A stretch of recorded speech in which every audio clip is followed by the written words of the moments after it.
Hello everyone, मैं हूँ दीपिका। आज की इस वीडियो में आप सुनेंगे क्लास 9th की हिंदी पाठ्य पुस्तक क्षितिज भाग 1 का गद्य खंड, जिसका चौथा अध्याय है सांवले सपनों की याद, और इसके लेखक हैं जाबिर हुसैन। तो आइए शुरू करते हैं। सुनहरे परिंदों के खूबसूरत पंखों पर सवार सांवले सपनों का एक हुजूम मौत की खामोश वादी की तरफ अग्रसर है। कोई रोक टोक सके कहाँ संभव है। इस हुजूम में आगे आगे चल रहे हैं सालिम अली, अपने कंधों पर सैलानियों की तरह अपने अंतहीन सफर का बोझ उठाए। लेकिन यह सफर पिछले तमाम सफरों से भिन्न है। भीड़भाड़ की जिंदगी और तनाव के माहौल से सालिम अली का यह आखिरी पलायन है। अब तो वो उस वन पक्षी की तरह प्रकृति में विलीन हो रहे हैं जो जिंदगी का आखिरी गीत गाने के बाद मौत की गोद में जा बसा हो।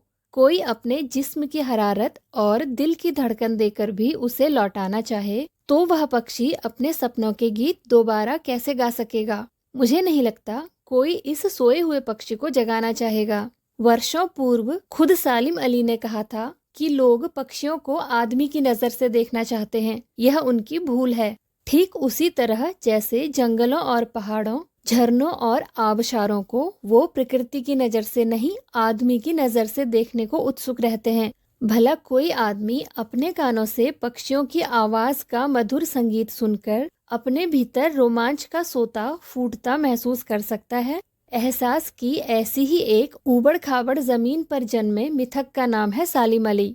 पता नहीं इतिहास में कब कृष्ण ने वृंदावन में रासलीला रची थी और शोक गोपियों को अपनी शरारतों का निशाना बनाया था। कब माखन भरे भांडे फोड़े थे और दूध छाली से अपने मुंह भरे थे।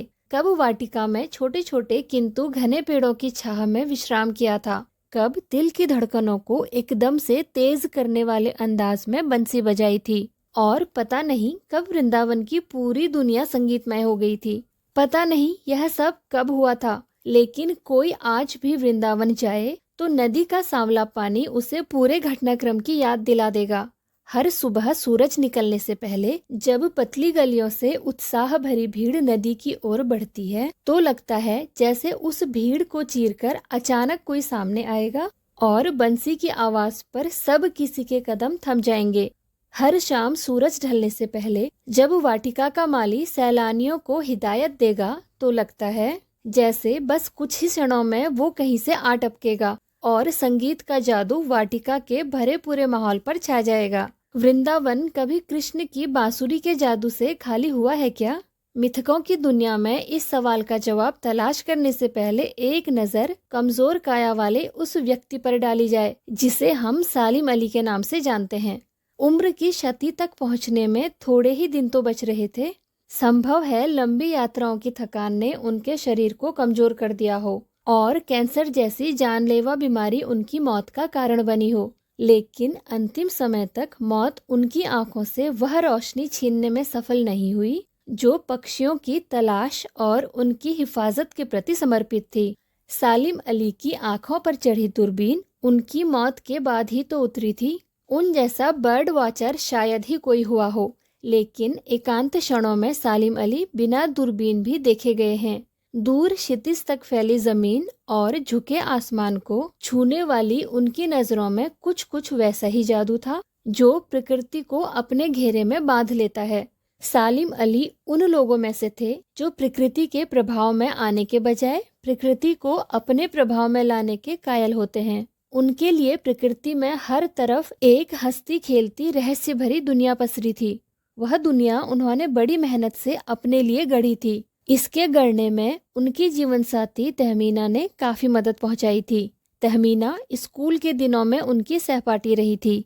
अपने लंबे रोमांचकारी जीवन के ढेर सारे अनुभवों के मालिक सालिम अली एक दिन केरल की साइलेंट वैली को रेगिस्तानी हवा के झोंकों से बचाने का अनुरोध लेकर चौधरी चरण सिंह से मिले थे।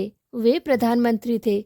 चौधरी साहब गांव की मिट्टी पर पड़ने वाली पानी की पहली बूंद का असर जानने वाले नेता थे।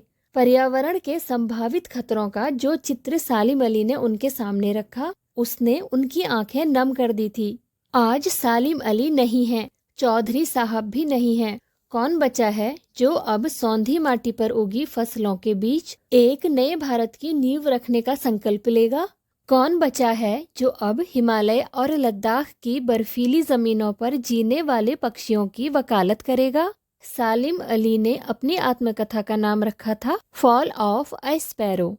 मुझे याद आ गया, D.H. लॉरेंस की मौत के बाद लोगों ने उनकी पत्नी फ्रीडा लॉरेंस से अनुरोध किया कि वह अपने पति के बारे में कुछ लिखें।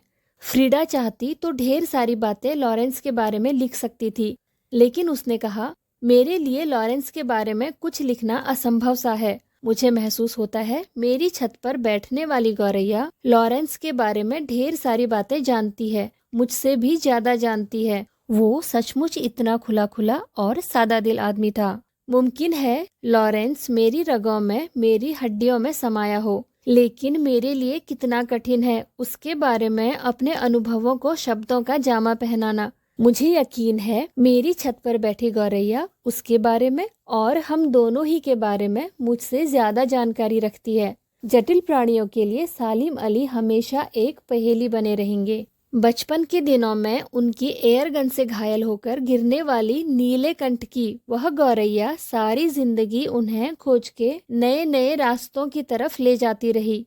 जिंदगी की ऊंचाइयों में उनका विश्वास एक क्षण के लिए भी डिगा नहीं। वो लॉरेंस की तरह नैसर्गिक जिंदगी का प्रतिरूप बन गए थे। सालिम अली प्रकृति की दुनिया में एक टापू बनने के बजाय अथाह सागर बनकर उभरे थे। जो लोग उनके भ्रमणशील स्वभाव और उनकी यायावरी से परिचित हैं, उन्हें महसूस होता है कि वो आज भी पक्षियों के सुराग में ही निकले हैं और बस अभी गले से लंबी दूरबीन लटकाए अपने खोजपूर्ण नतीजों के साथ लौट आएंगे। जब तक वो नहीं लौटते, क्या उन्हें गया हुआ मान लिया जाए? मेरी आंखें नम हैं। सालिम अली, तुम लौटोगे ना? आज की इस वीडियो में बस इतना ही। वीडियो में अंत तक बने रहने के लिए आपका शुक्रिया। तो मिलते हैं अगले वीडियो में एक नए अध्याय के साथ। Thank you.